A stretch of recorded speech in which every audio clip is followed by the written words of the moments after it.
Bom dia, galerinha. Nós teremos agora a nossa aula de português, né? E aí a gente vai estudar sobre o texto chamado Família Agitada, que está na página 123.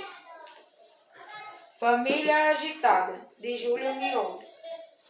O coelho pode ser um bicho fofo e sossegado, quando criado como animal de estimação, mas é bem agitado quando está livre na natureza. Ele é encontrado no mundo todo, menos na Antártida, e vive em campos, florestas, pântanos e até em desertos. Como não tem muitas defesas, o coelho precisa estar sempre alerta para localizar seus inimigos. Inclusive, várias partes do seu corpo o ajudam a se defender. O bigode detecta as vibrações do ambiente. Os dentes percebem até o que acontece atrás do seu corpo e se nota quando o movimento vira um atleta por causa de suas patas traseiras, que dão um impulso capaz de saltar com rapidez e driblar seus caçadores. O coelho passa a maior parte do dia dentro da toca, que cava com as patas da frente. À noite, sai de casa em busca da grama, galhos, folhas e, claro, cenouras. A toca também abriga os filhotes que nascem em turmas de até 15 bebês. Para recebê-los, a mãe faz um berço de capim e um cobertor juntando seus pelos.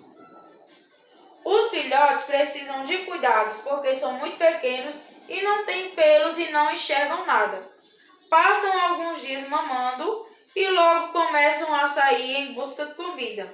Aos 5 meses, já estão prontos para ter seus próprios bebês. Por isso, as famílias do coelho são grandes, com várias gerações vivendo juntas. Como eles se reproduzem rapidamente, tornaram-se um símbolo da vida e também da Páscoa. Nós temos aí algumas palavras do estudo do vocabulário. Nós iremos trabalhar com o significado de cada palavra. Sossegado quer dizer calmo e tranquilo. Pântanos, áreas naturais alagadas. Driblar, escapar pelos lados com rapidez.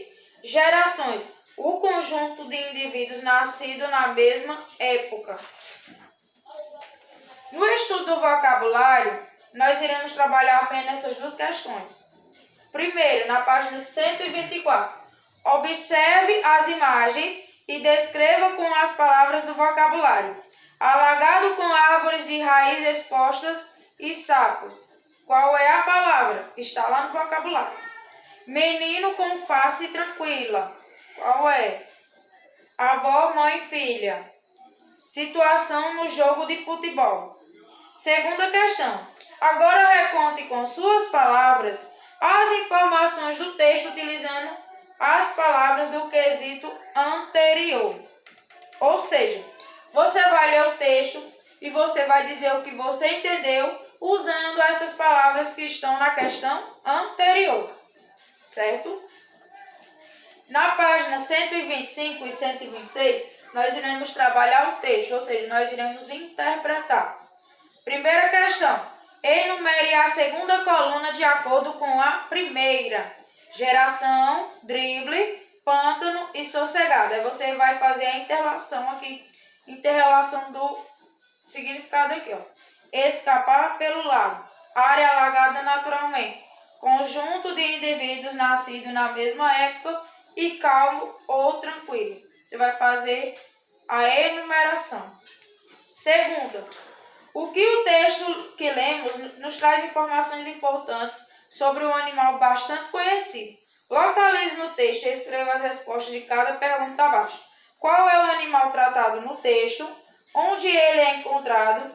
O que faz para fugir dos predadores? Qual é a sua alimentação? E de que forma ele abriga os seus filhotes? Lá no texto vai ter as informações do animalzinho que a gente trabalhou, que foi o coelho. Então você vai ler o texto, você vai fazer as respostas de acordo com as perguntas.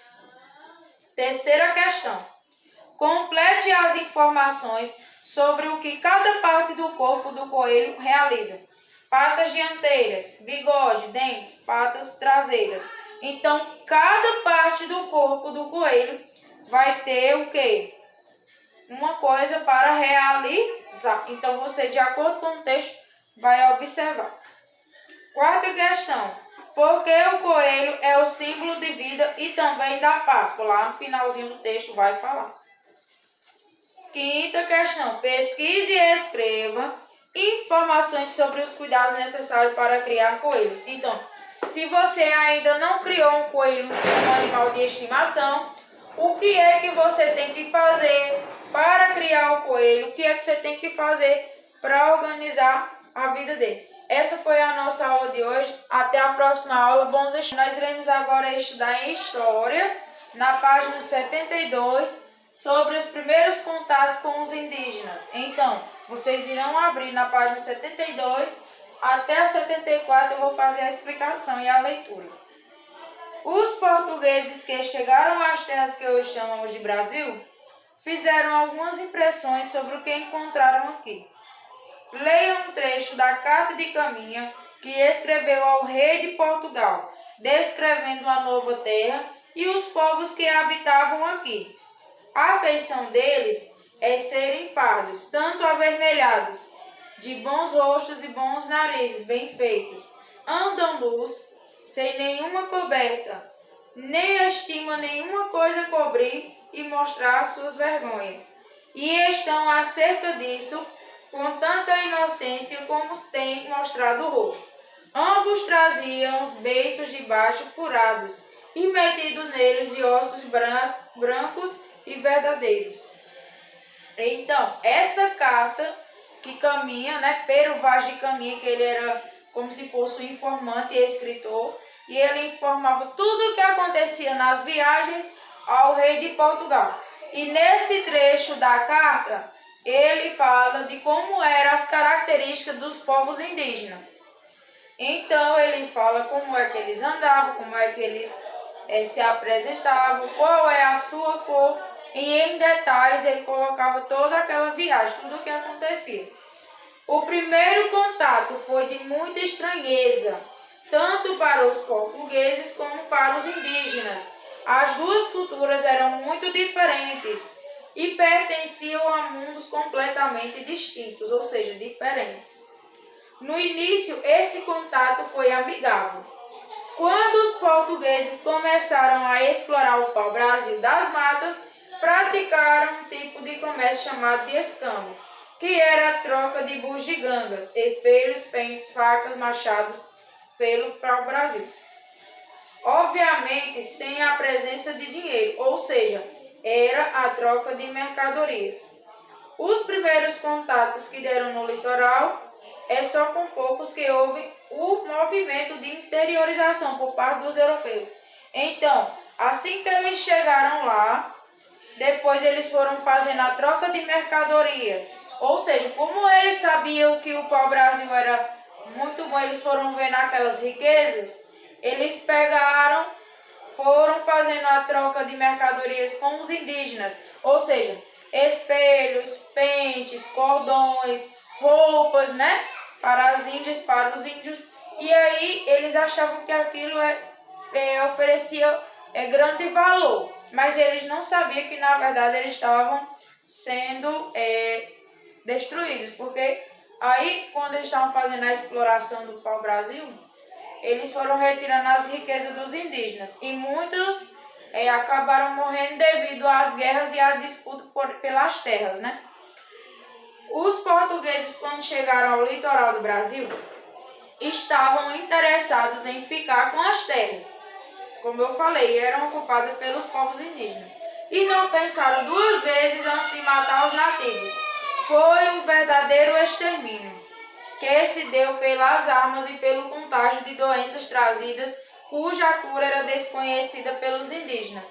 Então, quando os portugueses chegaram aqui no Brasil, e no texto tem falando, como houve essa guerra, a disputa pelas terras, e muitos deles morreram, eles também pegaram algumas doenças trazidas pelos africanos e também pelos portugueses. E aí, como eles não sabiam como tratar aquela doença, muitos deles acabaram perdendo a vida. Doenças hoje banais, como gripe, sarampo, coqueluche e outras mais graves, como tuberculose e varíola, vitimaram muitas vezes tribos inteiras, pois os indígenas não tinham imunidade natural a esses males. Esse processo de ocupação acabou com muitas sociedades indígenas que viviam nas terras desejadas pelos portugueses. Toda essa violência permaneceu por muitos anos, resultando no pequeno número de indígenas que temos hoje. A relação com o meio. A relação dos indígenas que habitavam o Brasil com a natureza era muito forte. Em tudo o que eles faziam, utilizavam várias coisas da natureza. Vale lembrar que eles respeitam muito o meio ambiente, retirando deles somente o que é necessário para a sua sobrevivência. Eles viviam da caça, da pesca e da domesticação de alguns animais e da agricultura. Os indígenas domesticavam os animais de pequeno porte, como porco do mato e capivara, e não conheciam o cavalo, o boi e a galinha. Como base da economia indígena era a colheita, a caça e a pesca, a agricultura do milho, do amendoim, do feijão, da abóbora, da batata doce e principalmente da mandioca, e era praticada somente por algumas tribos, de forma bastante primitiva. O modo de plantio dos indígenas era chamado de coivara. Como a gente estudou em geografia, essa agricultura de coivara, o que eles faziam? Eles queimavam as terras para depois fazer o plantio. Ah, tia, mas eles tinham que queimar? Sim, porque essa queimação, que é chamada de agricultura de coivara, era para preparar a terra para eles trabalhar na agricultura nessa área. Então, eles arrancavam as árvores e queimavam para plantar, como eu falei. Como as queimadas desgastam a terra, as tribos tinham que estar sempre se mudando, feito os nômades. Além disso, construíam canoas, arcos, flechas e ocas usando materiais encontrados na natureza.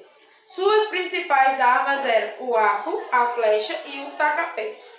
As sociedades indígenas também utilizavam várias formas de tramas do seu artesanato, especialmente com a palha. Faziam muitas coisas com ela, por exemplo, cestos, esteiras, redes e outros objetos. Já potes e panelas, em geral, eram feitos com cerâmica, destacando-se a cerâmica marajoara, né? Os utensílios eram confeccionados com pedra polida, ou seja, facas, machados e etc. As penas e peles dos animais serviam para fazer roupas e enfeites para as cerimônias das tribos. O urucu era muito usado para fazer pinturas no corpo, ou seja, eles retiravam o urucu da natureza e começavam a pintar as partes do seu corpo para fazer alguns rituais nas tribos, certo? Então, vocês irão responder da página 75 e 76. Na primeira questão, você vai completar as frases a seguir com as palavras destacadas de maneira que fiquem com sentido. Nós temos aí natureza, conviver, modos e continente, indígenas e caçadores. Nós temos aí o texto e você vai encaixar as palavras de acordo com os que formem o seu sentido. Segunda questão. Indique as informações que a Carta de Caminha traz sobre os povos que habitavam o território.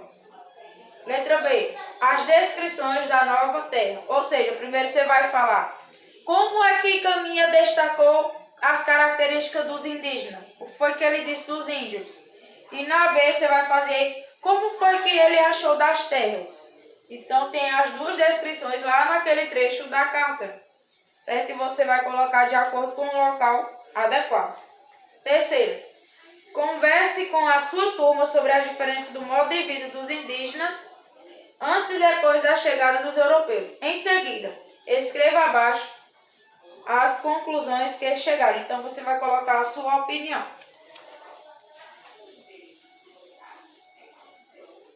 Mas se você quiser também ligar para o seu colega, perguntar a opinião dele para fazer a opinião diferente entre vocês dois, você pode fazer isso também. Abrir a videochamada com o seu coleguinha, certo?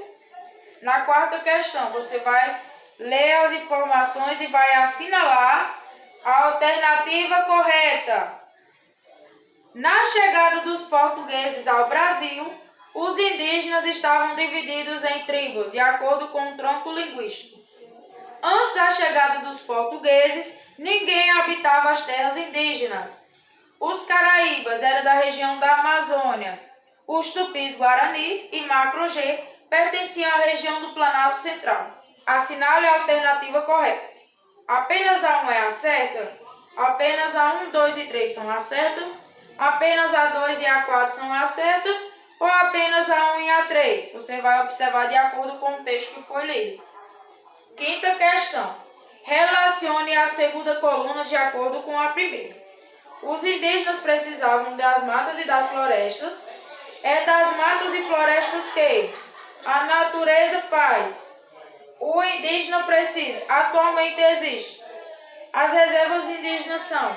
Nas reservas indígenas apenas. Aí você vai ver o que relaciona a primeira coluna de acordo com a segunda. Nós temos aqui. Parte do espaço dos indígenas. Muitas reservas dos indígenas. Os indígenas podem viver. Os indígenas mantêm sua forma de viver. Para garantir sua forma de viver, manter suas tradições, a sua cultura, ou do que está à sua volta na aldeia. Então, você vai relacionar de acordo com as informações acima. Essa foi a nossa aula de hoje. E qualquer dúvida, pessoal, vocês podem entrar em contato com a tia, para te abrir a videochamada, certo? Se não, vocês podem me chamar pelo WhatsApp, eu vou estar ali disposta a tirar as dúvidas de todos, certo? Então, essa foi a nossa aula de hoje. Até a próxima aula. Um beijo.